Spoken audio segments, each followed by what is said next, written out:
This is World Cup, and now, Leo and me. É a Copa do Mundo, amigos, e mais uma Copa chegando aqui no Traveling da Copa, canal Cinemec. É aquilo, né? Copa a Copa, a gente vai aprendendo bastante sobre a competição, sobre os documentários da FIFA. Copa de 1966, Leonardo Keller. Tudo bem? Salve, Alexandre, tudo certo? Sempre ótimo estar aqui gravando para esse quadro que gosto tanto. Hoje é um pouco mais triste, né? Porque semana passada a semana estava tão animada, a gente foi bicampeão do mundo, show de Mané Garrincha, o anjo das pernas tortas. E agora a gente tem que aturar, né? E vestir a camisa ainda. Vestir a camisa do English Team, ganhando finalmente sua primeira Copa no seu país ainda, né? O English Team aí que participa das Copas do Mundo desde 1950, né? Vinha jogando todas as edições, sempre fazendo uns papéis bem estranhos, né? Quinta Copa do Mundo, então. E na última chega nas quartas de final contra o Brasil, que não é nenhum demérito perder para aquele Brasil, mas pelas minhas contas aqui foram 2 vezes que eles nem passam pro mata-mata, hein? Algo assim. A Copa de 50 tem aquele episódio contra os Estados Unidos, né? Mas enfim, olha, papelão, né? Mas a gente vai falar então sobre a competição também.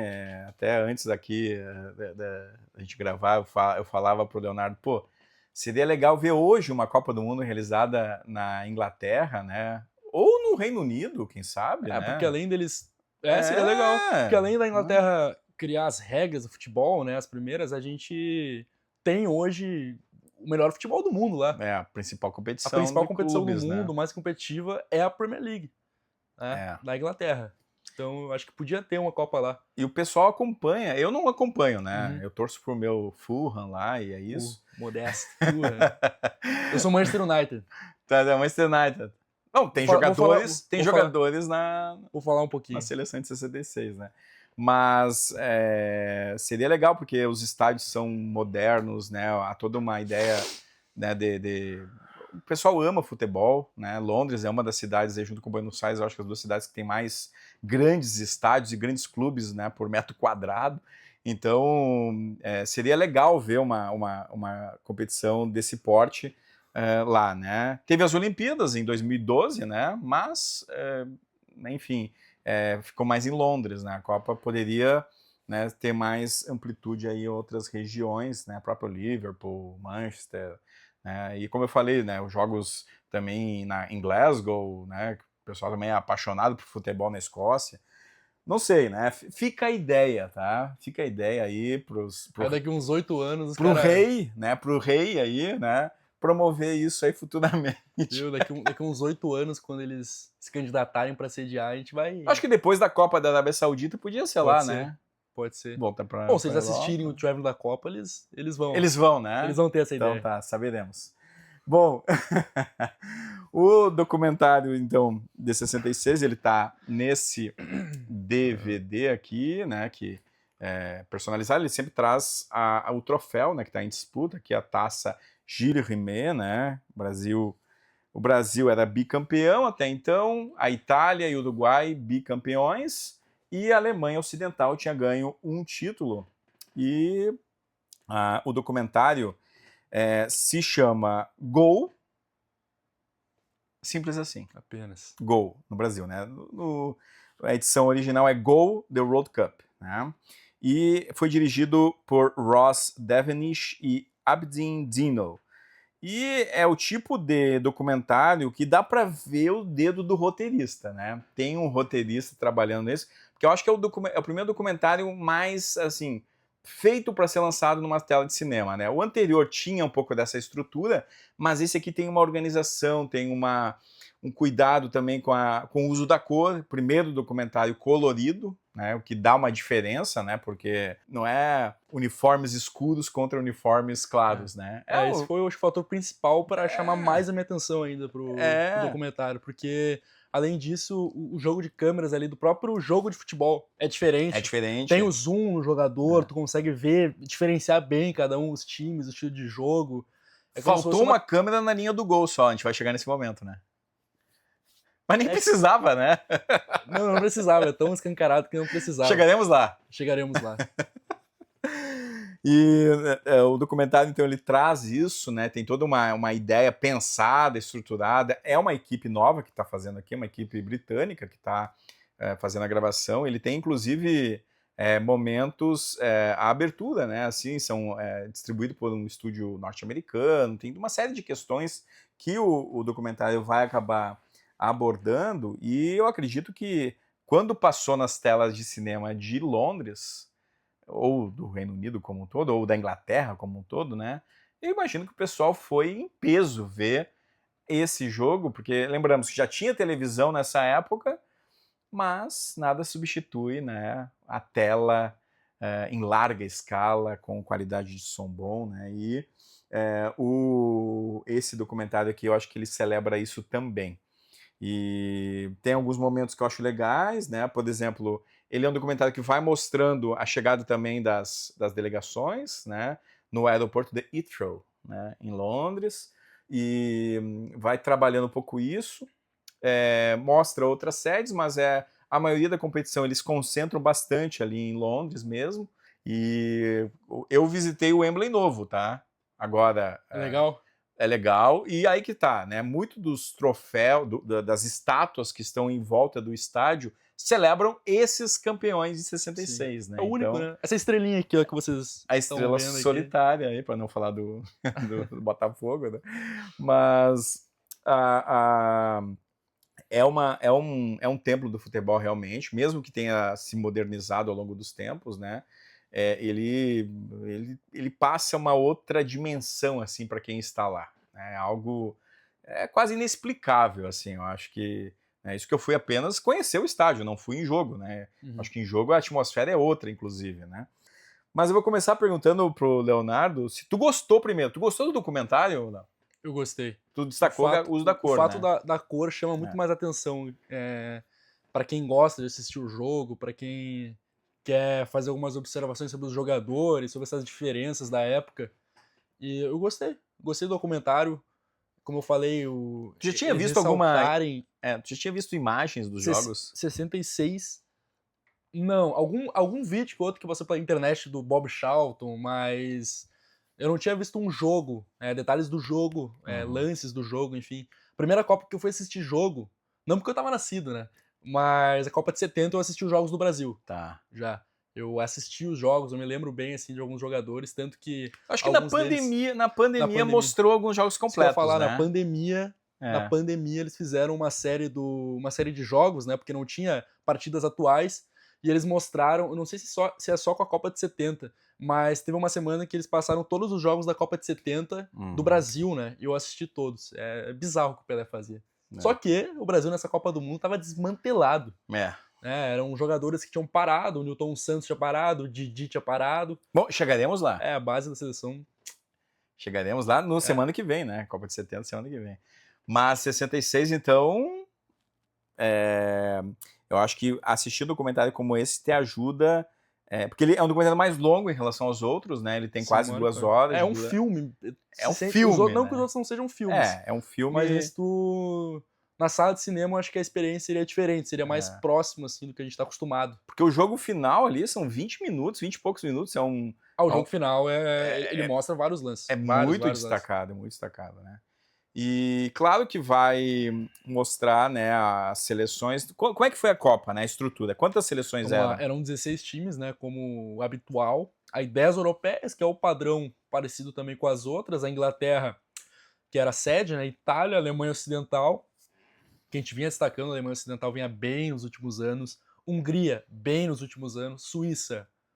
A Suíça é a segunda Copa seguida que ela não pontua, então... O ferrolho não tava em alta nessa época. Portugal, primeira Copa de Portugal, né? E vale destacar. O Cristiano Ronaldo jogou essa? O Cristiano Ronaldo não, mas um jogador muito melhor que ele. Esperava essa opinião? Não, essa opinião é surpreendente. Vindo de um jovem... Não é muito melhor. Eu acho que pra época, o que ele jogou, o que ele representou pra Portugal, dá pra dizer que ele tem um nível parecido com o Cristiano Ronaldo. Eu acho que ele Na história, o Cristiano Ronaldo ultrapassou o Eusébio, o Pantera Negra. Eusébio. Mas Pantera o Negra. Cristiano Ronaldo nunca fez uma performance parecida com as que o Eusébio fez essa Copa, né? Em Copas do Mundo, né? Levou Principalmente. Né? o Eusébio levou Portugal à semifinal da Copa do Mundo, perdeu para campeã Inglaterra e fez 9 gols, foi o artilheiro. Né? Então, Portugal surpreendeu para a Copa. É. Então, o grupo da Inglaterra... Não, eu nem tinha falado das outras, né? A França participou, mas a França estava numa baixa essa época, não estava indo bem, não estava classificando para mata-mata já fazia alguns anos. União Soviética, bom time, a gente comentou na última semana. Bulgária e Espanha. A Espanha vinha decepcionando, né? A gente falou sobre a pipocada da última Copa com jogadores como Di Stéfano e Puskás, né? Naturalizados espanhóis, e não deu certo, né? Não deu liga. E não deu liga de novo aqui, então. E tinham 5 americanos, na outra tinham 6. Brasil, Argentina, Chile, Uruguai e México. Tinha uma seleção fora aqui. Na outra tinham 6, se eu não me engano. Vamos pensar. Colômbia. Colômbia, né? Colômbia que se destaca na última, não tá nessa Copa. E uma asiática participou pela primeira vez, a surpresa, né? É até estranho a gente pensar hoje. Coreia do Norte. Coreia do Norte. Coreia do Norte Primeira participou. Copa. Ela vai jogar depois outra bem mais tarde, né? Mas vai participar aí, né? É sempre uma incógnita saber como é que vem a Coreia do Norte. É, aquela coisa. Mas ela chega a surpreender ali em alguns momentos, né? Grupo da Inglaterra tinha... A Coreia do Norte surpreende nessa Copa, né? Porque ela classifica. Classifica. Né? Pois é. Uma grande surpresa. Também, assim, só para chamar atenção aqui, que o nosso dossiê da Copa, né, traz. Primeira Copa que tem um mascote. O Leão Willy. É mesmo? Primeira Copa que tem um mascote. Essa informação. Trouxe a informação a partir do dossiê da Copa 66. Vamos começar falando, Léo, já que o Brasil ele dá uma guinada, né, assim para baixo aqui, né? Essa aqui é uma seleção que tem muitos jogadores ainda, que tem bastante jogadores de Copas anteriores, mas que ela tenta se renovar em alguns aspectos. Aquele momento que nenhum time, nenhuma seleção gosta de passar, que é o processo de reconstrução, né? Transição e reconstrução, porque a Copa são em 4 anos, então os brasileiros que assistiram essa Copa já viram que depois dali teria que mudar muita coisa, muitos jogadores teriam que chegar. Inclusive, alguns chegariam para essa Copa, chegaram, como é o caso do Meia Gerson, que é um craque de bola que na Copa de 70 foi um dos grandes destaques do time, mas nessa Copa ele joga uma partida e ele também tem problema com lesão. Então, é difícil projetar até um Brasil aqui, porque... O Gerson que jogava no Botafogo nessa época. E o Jairzinho também. O Jairzinho também. O Gerson passa pelo Fluminense também, Depois, né? Onde ele se consagra, né?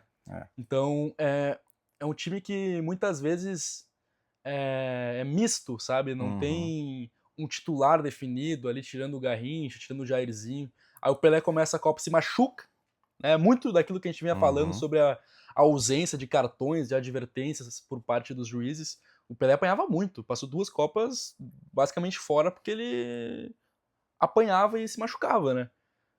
Falando primeiro do Brasil, o Brasil... Aqui, ó, 2 jogadores convocados não eram do eixo Rio-São Paulo, de times do Rio e São Paulo. 2 jogadores. E tinha dupla Grenal? E tinha um integrante da dupla Grenal aqui. Grande jogador, inclusive, né? Que é o Alcindo, do Grêmio, foi convocado para essa Copa aqui em 66. Titular. Né? Começa como titular. E o Tostão, do Cruzeiro. Tostão, muito jovem aqui ainda, né? Sou fã desse jogador. Estranho, né? Eu nasci em 2004, sou fã do jogador Tostão. É que tu conhecia ele como cronista mais, né? Sim, com certeza. Mas aí eu fui ver a Copa de 70, né? Que eu tinha falado que a gente vai chegar depois. Mas nessa Copa ele já mostra muito. Ele tinha 19 anos, ele marca um gol, né? Ele marca um gol no jogo contra a Hungria, que o Brasil toma 3, mas ele faz um gol. Gol de honra, que ele entra no lugar do Pelé aos 14 minutos, o Pelé é machucado, os caras dão 3 porradas seguidas nele. O documentário até ele frisa bem aquilo ali, né? Ele foca.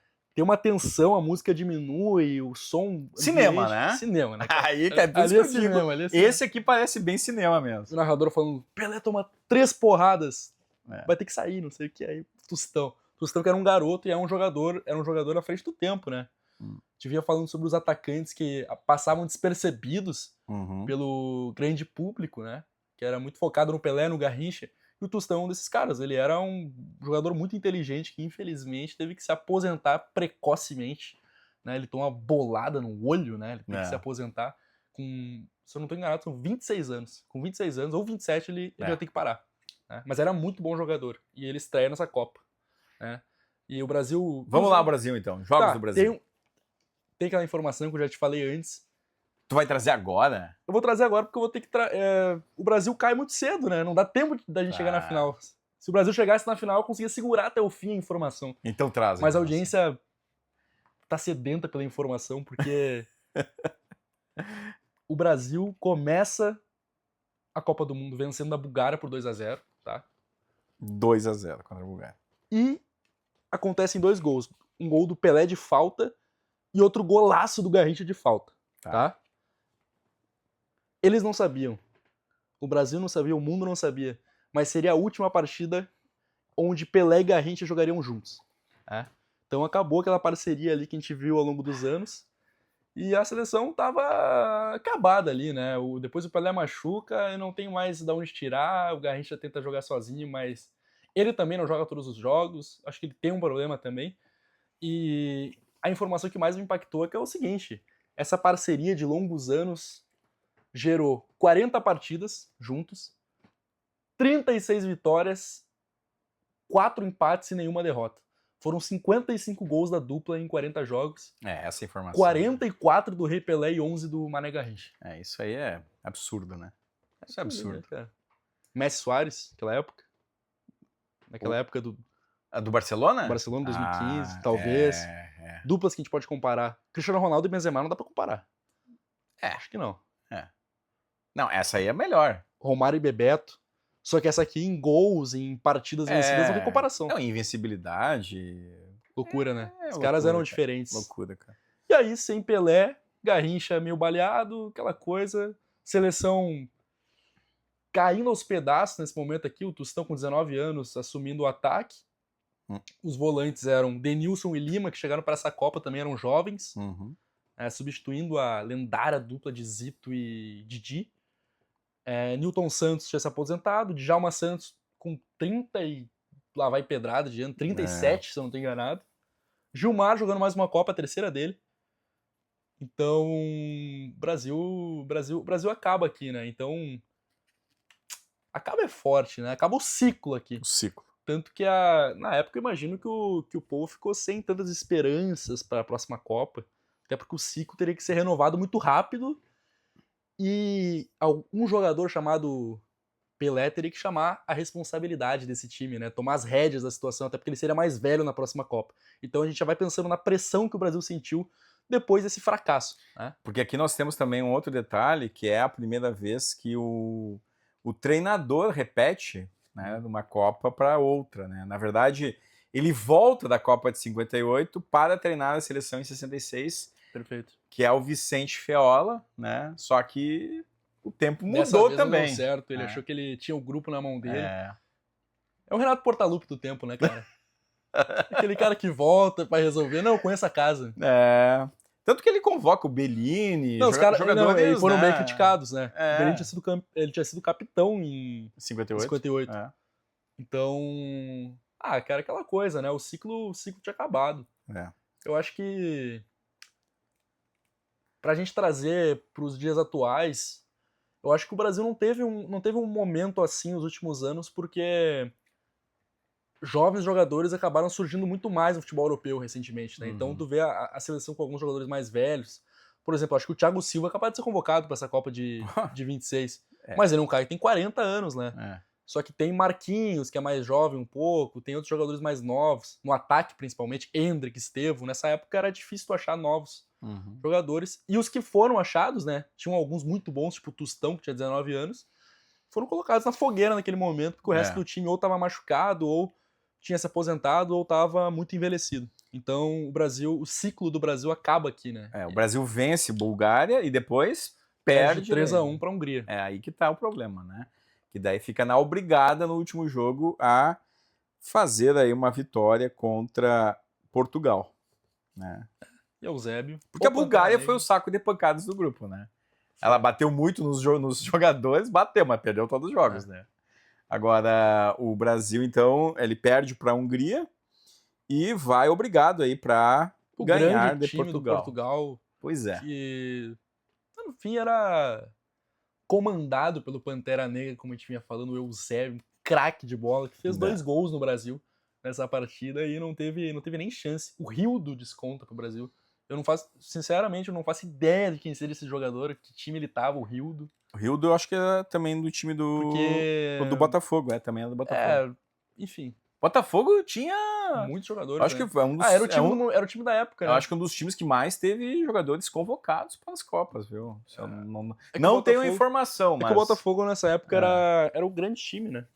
Era o grande time do Brasil. E, bom, o Eusébio, tu destacou, ele foi o craque da Copa também. Craque da né? Copa, Então, 9 gols, artilheiro. Jogador fenomenal aí. Não, e detalhe, foi a única Copa que ele. A única Copa que ele se destaca, Portugal se destaca. Não classifica depois, né? E acaba, né? Vai classificar bem depois, eu acho que. Uma chance, tchau. Acho que até foi na época do Felipão lá treinando. Merecia, né? Foi bem depois. Seria mais legal se Portugal vencesse essa. Seria mais interessante pra história do futebol, eu acho. Tu acha? E os ingleses. Tu acha que mudaria a história do futebol em Portugal? Eu acho que mudaria. Mudaria muita coisa. Acho que teria mais holofote já naquela época. Os clubes teriam mais oportunidade de revelar jogadores. E os ingleses iam estar até hoje sem a tão sonhada Copa do Mundo, né? Ah, pois é. Pois é, mudaria muito a história do esporte. Eu acho que ficaria mais interessante. Acho que ficaria. E o Cristiano Ronaldo... mas tem muita coisa que eu acho que é bom até a gente não mexer, né? Senão a gente entra... Já viu aquela série... Já viu aquela série Dark? Sim. Que tem aquela... Sabe? Sim. Então, aquela coisa, né? Porque aí hoje em dia o Cristiano Ronaldo, por exemplo, tem a chance de ganhar pela primeira vez com Portugal a Copa do Mundo, né? Acho que é muito difícil, mas Portugal tem o melhor... Tem a melhor geração nos últimos... Talvez a melhor geração desde o Eusébio. Desde o Eusébio, talvez. Sim. Talvez seja. Porque tem o Cristiano Ronaldo mais velho, mas o time... O que tá em torno do Cristiano Ronaldo talvez seja o melhor desde essa época aqui. Então ele pode vir a ganhar. Imagina se ganha igual com o Messi. Né? Aquela coisa. Pois bem. E aí, então, né?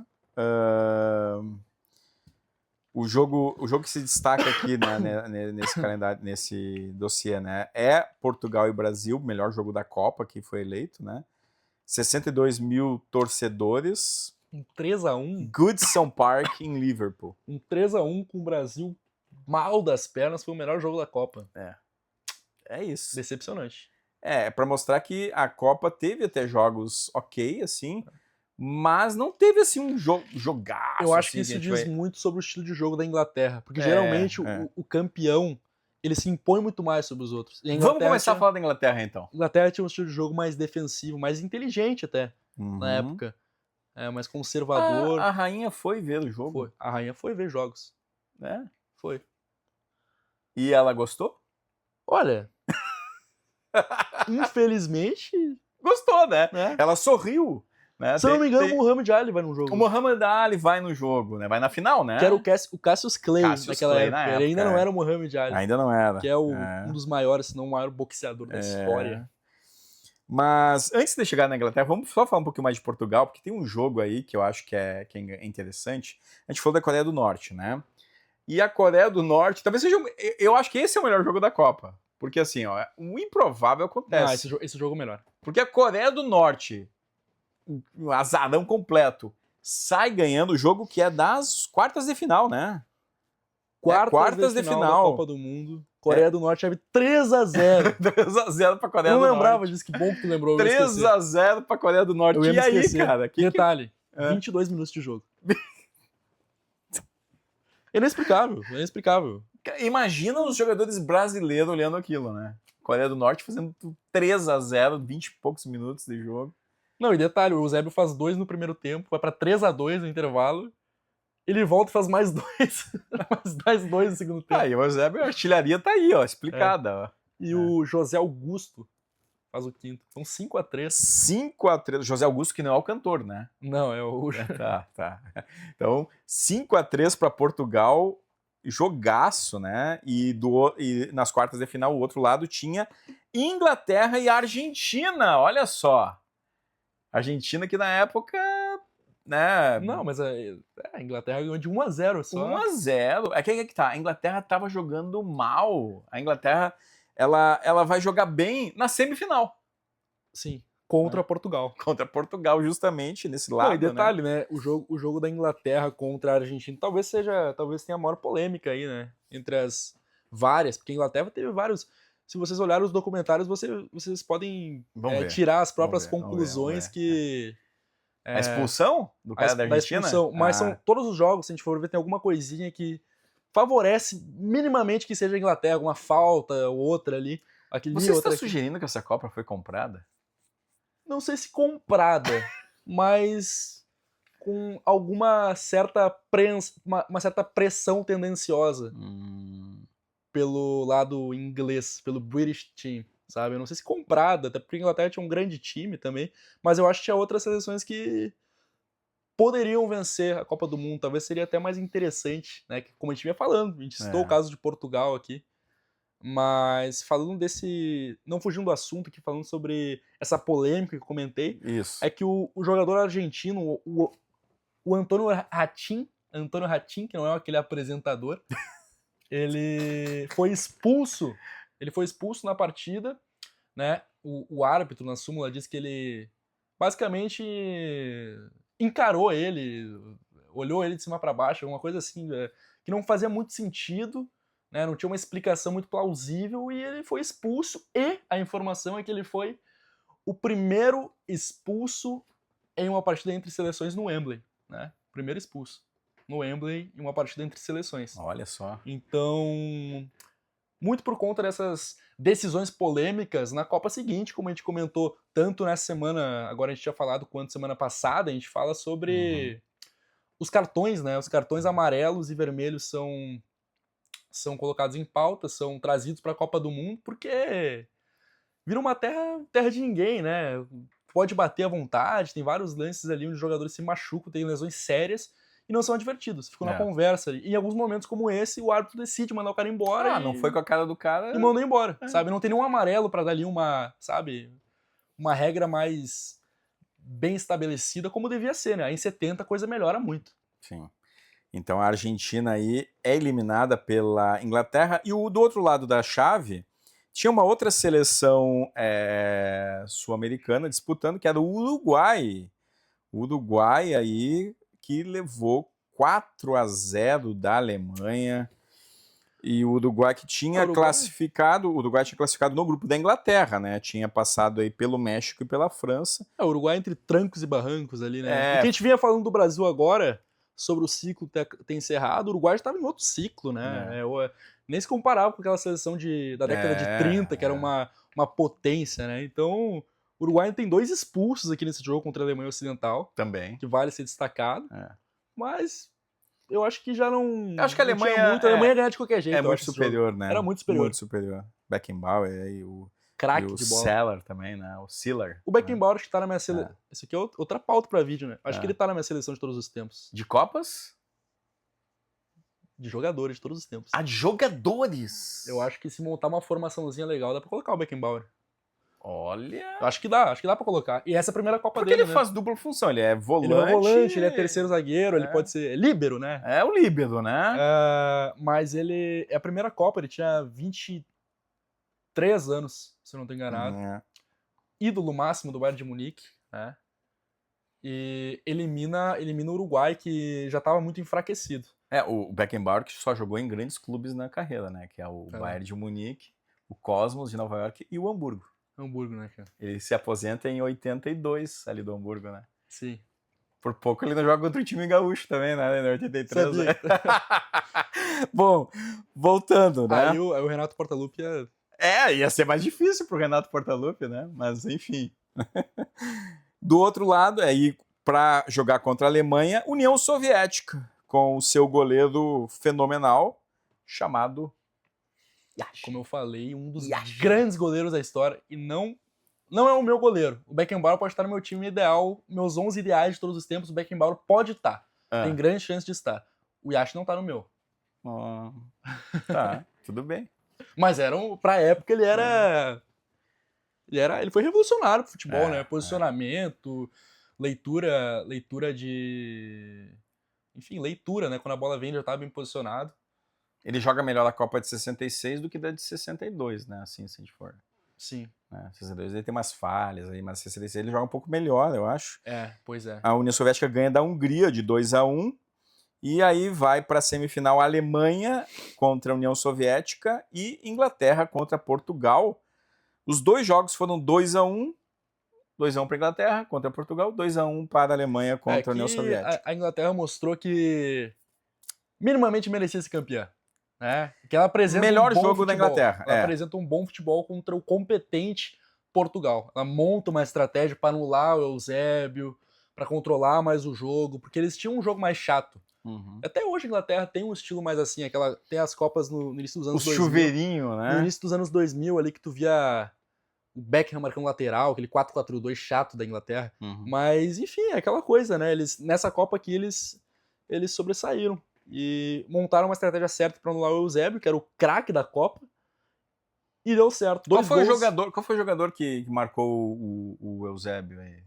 Porque ele se destaca nesse jogo, né? Foi o volante Nob Styles, que jogava no Manchester United, no teu Manchester United. Ao lado de Bob Charlton, um dos grandes jogadores da história do Manchester United. Esse estaria no teu time? Não, o time ideal de todos os tempos não dá. Não dá, né? Do meio pra frente a coisa muda. A gente tá falando de caras que eu vi, né? Messi, Cristiano Ronaldo. Pois bem, tá. E aí chegamos na final. Então vamos pra final, porque a final, olha o que deu de história essa final. Fala um pouquinho, faz a tua crônica da final, Leonardo. Vamos puxar a escalação como eu faço sempre. Tu vai trazer a escalação dos dois times, né? Eu vou trazer a escalação dos dois times. Tá. Eu vou trazer primeiro a do que perdeu. Então vamos lá. O vice-campeão. Hans Chilkowski, goleiro alemão. Ele foi um destaque, ele era um bom goleiro esse cara. Afinal, ele tem vários lances ali que ele se choca com os atacantes da Inglaterra, ele quase se machuca várias vezes. Profissão de risco, né? Profissão de risco. Na época, ainda que não tinha cartão, que era tudo que a coisa seguia. O Hotchkiss, lateral direito. Schulz, zagueiro.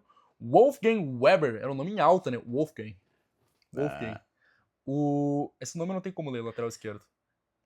O Schnellinger. Aí pela volância, Wolfgang Overath, também bom jogador. E Franz Beckenbauer, camisa 4, o melhor jovem da Copa. Fez 4 gols. 4 gols.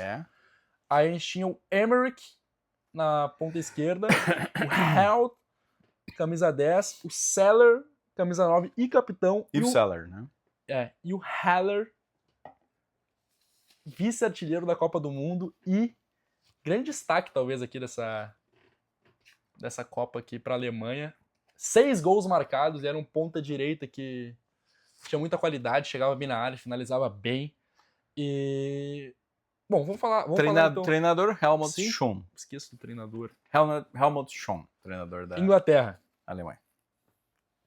Gordon Banks, um dos melhores goleiros de todos os tempos também. Né? Tem a defesa das Copas, mas não é nessa, tá? Não, é na próxima. É de 70, né? George Cohen. Que time que ele tava jogando, George Cohen? Tu tinha me falado. O George Cohen era de um time que é considerado aí um dos melhores times da história do futebol inglês, que é o Fulham. Tu é muito Fulham, né? Se o Fulham for campeão inglês, tem que comprar uma camiseta nova do Fulham. Eu não tenho camisa do Fulham, tenho do Newcastle, do Nottingham, não tenho do Fulham. Jack Charlton. Não sei se ele é parente do Bob Charlton, mas Charlton é um sobrenome comum na Inglaterra, então a chance de ser, né? Mínima. Bob Moore, capitão, camisa 6. Esse cara era muito bom zagueiro. Tá aqui, ó, segurando a taça Gilles Rimet. Esse cara era muito bom zagueiro, à frente do tempo, joga em 70 de novo, mais experiente ainda. Ray Wilson, lateral esquerdo. Aí, quem estava falando, Nob Styles, volante, primeiro volante, camisa número 4. Ele jogava com uma linha de... Era 4-1-3-2, uma formação que alguns times usam até hoje em dia, mas é pouco usual até. Os meias pela direita e pela esquerda recuam bastante, conseguem conter a chegada dos meio-campistas rivais. Alan Ball, camisa 7, pela ponta direita, do Everton, né? Acho que é. Isso.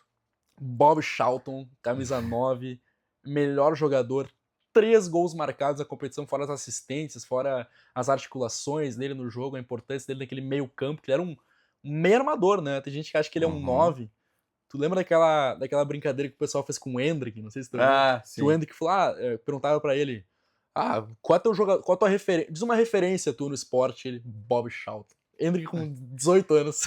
Que tal, hein? Martin Peters, tem o Hunt, camisa 21 e camisa 10. É o isso. Hurst, O Hurst. que ele faz dois gols e meio. 2 gols e meio. O meio gol garantiu o título, né? Enfim. Aí levou, mas levou a bola pra casa. Levou a bola pra casa, tem que levar. Faz um hat-trick, então. Hat-trick. A gente viu esses dias o... Treinador... O Eusébio teve um jogo que ele faz 4 gols nessa Copa agora, que não me lembro qual, mas é um poker. Não, é com a Coreia do Norte. É aquele que eu tinha falado. Isso. Qual é o nome do treinador? Of Ramsey. Tá. Final, então, como é que começa o jogo, né? Alemanha 1-0. Destacar o Wembley, 98 mil pessoas. Será que foi o maior público da história de Wembley? Do Wembley deve ter sido. Deve ter sido. Copa na Inglaterra, eu acho que foi. Pois é. A bancada, quando visita a Wembley, tem um espaço lá que é destinado para a família real, né? Sim. E aí nesse jogo da final, a família real está presente. Rainha, então... Né? A Alemanha começa vencendo com Helmut Haller, talvez o craque, por ser mais estabelecido que o Beckenbauer na época da seleção alemã, né? O cara que comandou o ataque aí. Faz um gol aos 12 minutos. Aí o próprio Hurst faz o primeiro dele aos 16. E o jogo fica equilibrado, né? A Inglaterra tem até mais tentativas. Como eu falei antes, o goleiro ali sofreu, porque os atacantes ingleses, eles infiltravam muito. Os dois eram altos, se for ver. Eles infiltravam muito e dividiam bola direto com o goleiro, o Tchaikovsky. Que no momento da partida joga até de boininha. Isso. Joga até de boininha. Então, é bom o goleiro. E aí, o Bob Charlton articulava o jogo, né? Os goleiros não usavam luvas também, É loucura isso aí. O cara pra se quebrar todo. Era 2 palitos. É que tinha a ver com a tecnologia da bola também. E o Bob Charlton, além de fazer uma grande Copa, ele faz uma boa final também. Ele não marca gols na final, mas ele articula muito o jogo. Tu vê ele correndo. A bola passava por ele quase sempre, né? Ele ia até o volante ali, o Nob Styles, ele pedia a bola, ele voltava, ele carregava, ele errava muito, passe, chute, mas ele tentava muito, era sempre ele o cara do time. O Styles era o destruidor e, né, o Moore era o construtor. Isso, né? Perfeito. E o Bob Charlton foi articulando o jogo. Em algum momento, o Martin Peters vira a favor da Inglaterra, o meia pela esquerda, aos 78 minutos, então o jogo fica bem equilibrado. Desde o gol, né? O gol do Hurst acontece aos 16 e o Peters marca só aos 78 para fazer o 2-1. Exatamente. Né? Aí acontece uma coisa que quem tava olhando na época já devia estar... Se eu estivesse olhando, eu ia cravar. Depois que acontece isso aqui, eu ia cravar. A Alemanha vai ganhar e a Inglaterra vai pipocar de novo em casa. Se eu estivesse assistindo, eu ia pensar isso. Porque faltando 1 minuto, tem uma falta lá pros alemães, uma falta meio achada, assim, que o cara dá um bico pra dentro da área, a bola rebate no zagueiro da Inglaterra. Aquilo ali é absurdo. E sobra no pé do... O cara, pra ter esse nome, ele tem que ter uma presença diferente, né? O Wolfgang Weber, zagueiro alemão, a bola sobra pra ele finaliza e o Gordon Banks não chega a tempo. Então, 2-2 e prorrogação. É. Aí a tensão em Wembley cresce. Não, imagina muito, a pressão. Né? E aí chega o fatídico momento onde aos 11 minutos do primeiro tempo da prorrogação, o Hurst, que já tinha marcado o gol de empate no primeiro tempo da partida, no tempo regulamentar, ele recebe uma bola, ele abre, ele chuta, a bola pega no travessão, entra metade e sai. E o juizão marca o gol. O bandeirinha sinaliza, né? O bandeirinha, gol. Exato. O bandeirinha sinaliza gol. E naquela época a tecnologia... Só para trazer a informação, o juizão era da Suíça, Gottfried Diensten. E aí... Daí que fala aquela coisa, né? Mas aqui é que tá também, não tinha a tecnologia que tem hoje, né? Era difícil o cara ver se foi gol ou não. E a bola quase entra. A bola quase entra. Até acho que ela passa um pouquinho mais do meio, assim, ela fica 1/3 da bola. Só que ela tem que passar por completo da linha, né? E aí dá gol. E aí acabou, né? A Alemanha... Ali eu acho que é mais culpa do bandeirinha do que do... Porque o bandeirinha tem um ângulo melhor. E a gente sabe como é que funciona. Quando o time toma gol na prorrogação, a tendência é abrir a porteira e fazer mais um. Inclusive o Hurst faz o terceiro dele, né? Aos 120 e fecha 4-2. Então é aquilo, se não tivesse acontecido isso, e aí a gente fica pensando, né? A Inglaterra já teve tantas polêmicas ao decorrer dessa Copa, mas nesse lance eu acho que não tem muito o que ser feito, sabe? Era uma grande seleção, mas foi uma seleção que foi campeã com essa com esse asterisco, né? E não jogando tão bem. E não jogando, afinal, bom, jogou bem um jogo só. Bem contra Portugal. Contra Portugal, né? Depois, esse aqui até tem mais tempo de bola. A Alemanha podia ter ganho esse jogo. Podia ter ganho. Mas é aquilo, né? Futebol inglês aí celebra até hoje essa única conquista em Copas do Mundo, né? E graças a esses nomes aí que ficaram eternizados na história do futebol inglês e que são, né? Inclusive são saudados não só como pela seleção, né, inglesa, mas pelos seus clubes também que representaram, né? Tem dias que eu venho um pouco mais inspirado, com curiosidades, com informação. A gente veio... Tu trouxe alguma pra essa? Mais cedo eu falei sobre a última partida do Pelé e Garrincha, o retrospecto deles como dupla de ataque. Eu trouxe antes, né? Eu trouxe antes, porque o Brasil decepcionou e não chegou longe, né? Caiu antes, eu tive que dar informação antes. Mas quem ficou até aqui, a curiosidade, essa eu achei também bem interessante. Vamos ver. Não chega a ser parecido com aquela do Didia, né? Que o Didia, para quem não viu o que aconteceu com o Didia, vai ter que voltar Vai ter que voltar lá no primeiro vídeo e entender, né? A final, que a gente vinha falando agora... No segundo vídeo, né? Copa de 50. No segundo vídeo, Copa de 50, perdão.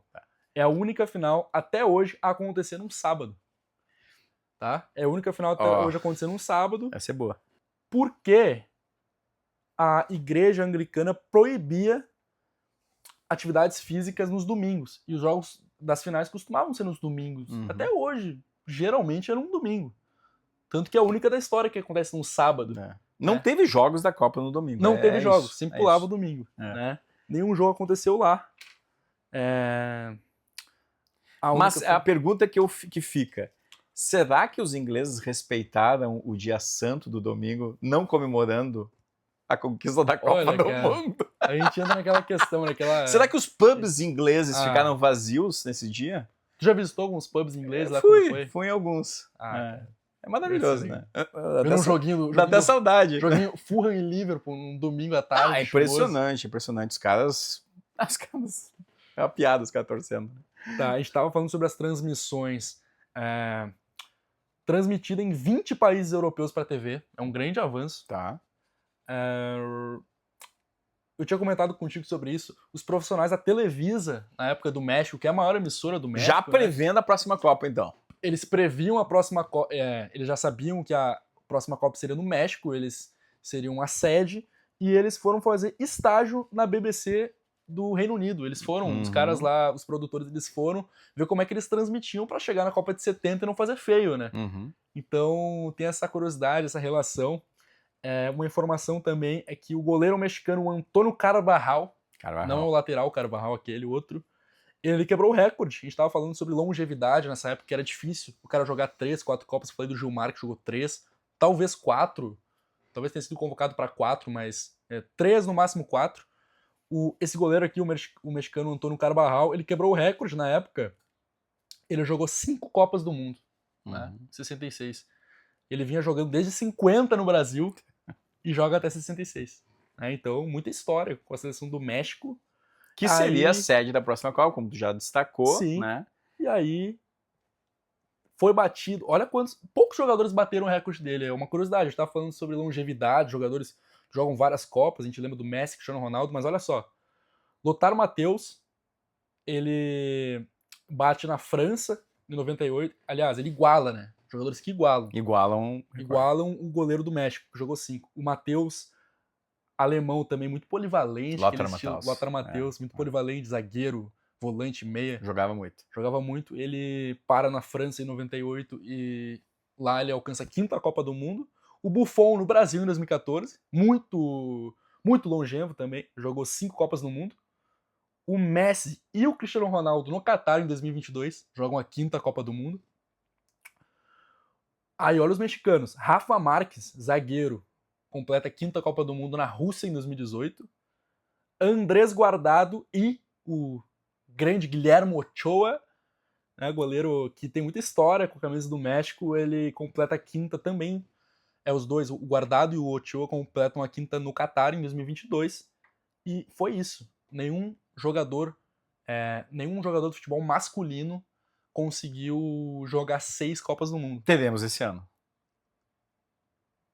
Quem? Ochoa? O Messi? Messi, Cristiano Ronaldo. Cristiano Agora Ronaldo. eles vão bater o recorde. É uma informação. O Portugal tem que classificar ainda, ou classificou já? Não, o Portugal tá na Copa. Então. Então a informação é que Messi e Cristiano Ronaldo bateram o recorde. O Ochoa talvez bata também, iguale. E, isso aqui é impressionante, a atleta formiga, meio-campista do futebol feminino, ela é recordista absoluta oficial de Copas do Mundo jogadas. Ela tem 7 Copas do Mundo. Ela jogou de 95 na Suécia até 2019 na França. Não tem como bater o recorde da formiga. Ela é um fenômeno, cara. Essa jogadora é um fenômeno. E, bom, Léo, chegamos ao fim de mais um vídeo, né? Já falamos aqui que não foi tão justo assim, apesar de ser uma seleção forte, né? E tal, não é aquela seleção que deixa o brilho. Não, né? Dá o brilho no olhar como deixava 58 e 62 a seleção brasileira. Então a gente teve Ou a Alemanha 2014, só para não falar também do Brasil. Agora a gente teve 2 semanas de êxtase, né? De prestigiar a seleção brasileira. A gente chegou à conclusão que 58 até agora foi o melhor time do Brasil. Em 62 era um grande time, mas não brilhava tanto como 58. A gente passa por um período de queda futebolística aí, né? A gente pode falar assim, porque a Inglaterra, a gente veio falando durante o vídeo, os jogos dessa Copa não foram tão bons como costumaram ser em alguns outros momentos, mas semana que vem a gente volta com lúdico, com brilho nos olhos. Brilho nos olhos. Bom, a Inglaterra, só para fechar, jogou de vermelho afinal, né? Vocês viram as imagens, né? A gente tá de branco aqui e tal.